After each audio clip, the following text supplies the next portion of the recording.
we move on to the swinging 60s, so get ready to let it all go and sing along with the London Community Gospel Choir, performing with a little help from my friends and other 60s classics.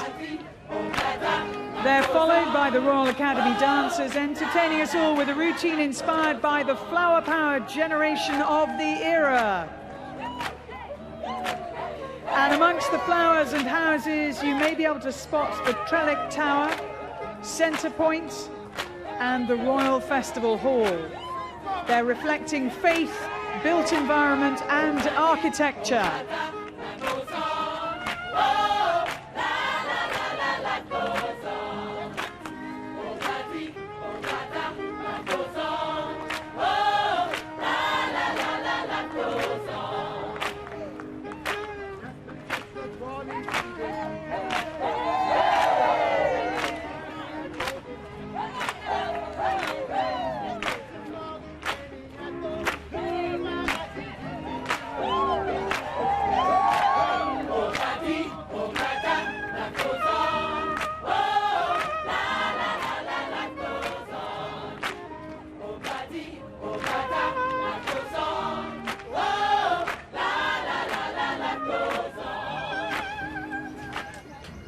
Keeping time and keeping tune there rather wonderfully. Those songs have been performed by around about 60 members of the London Community Gospel Choir. The founder and principal of that choir is the Reverend Basil Mead, and they are certainly in fine voice today, Twiggy. I can't help but immediately, this is about the 1960s, about faith, about the built environment. Let's just talk about the 1960s as a key cultural figure then. I don't know if you feel they're necessarily evoking any of the spirit of it, but they're certainly good fun to watch. They've got the go-go boots. They have got the and they wear them well. And they wear them well.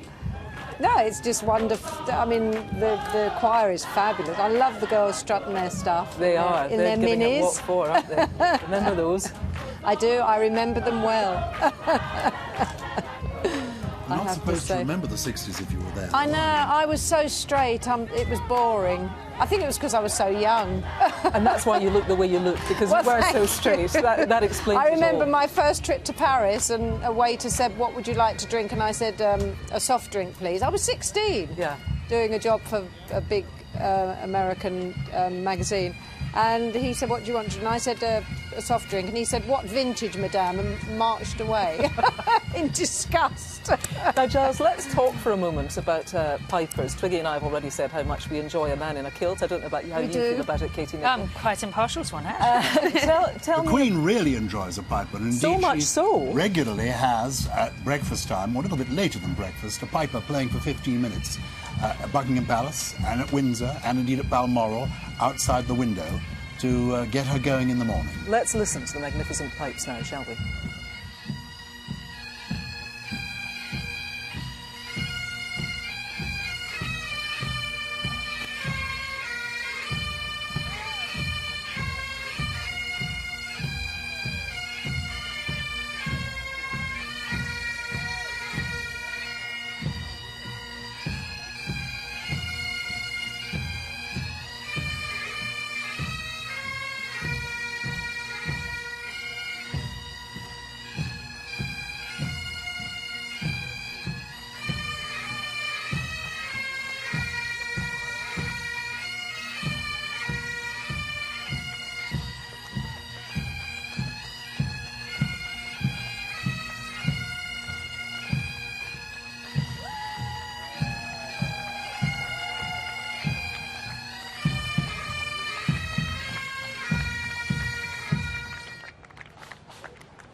So we're now watching in the parades the 60s being honoured. We should remind people, of course, that the Beatles were honoured with MBEs in the 1960s. They visited Buckingham Palace in 1965 to receive their medals and were then photographed on probably their most famous album cover ever, Sgt. Pepper's Lonely Hearts Club Band wearing their MBEs. And let's think for a moment, I suppose, and it may well be occurring to Her Majesty, Giles, the people who were so central to her life for so long, that were at the centre of that democratised 60s culture. Indeed. Well, there was her sister, younger sister, the wild one, Princess Margaret, known as Princess Margaret Rose when she was a child, and then Princess Margaret, and she was one of the figures from the swinging 60s with her husband, Lord Snowdon, still alive, Tony Snowdon, great photographer.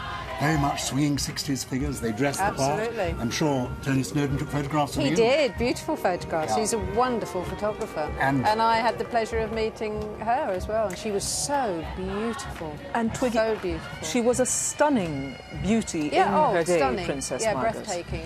Was it, I mean, people now, cultural historians look back at the 60s, and the way that it is quantified is that, yes, it was the beginning of that meritocratic approach to society, but actually, did you experience it as such? Yeah, when I first met Princess Margaret when I was like 17 years old, and I was very nervous. So we've been watching them come down the Mall, and this is where the pipers that we're hearing so splendidly are reaching the Queen, and indeed HMS Britannia.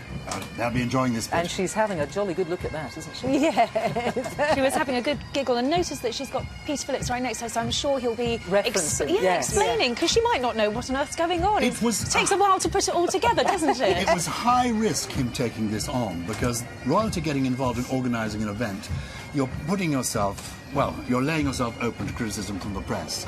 And some of us are old enough to remember Prince Edward having a go with running It's a Knockout, which didn't, to raise money again for charity, didn't totally work, and he was much criticised. Peter Phillips has been criticised for this, but clearly it's a complete triumph. And there it is, HMS Britannia, or an approximation of it. Look at her reaction to it. She loves She's it. amused by that. Absolutely She delighted. thinks that I want to see the Duke of Edinburgh, though. Now he'll be saying something. What's it? Made of tarpaulin?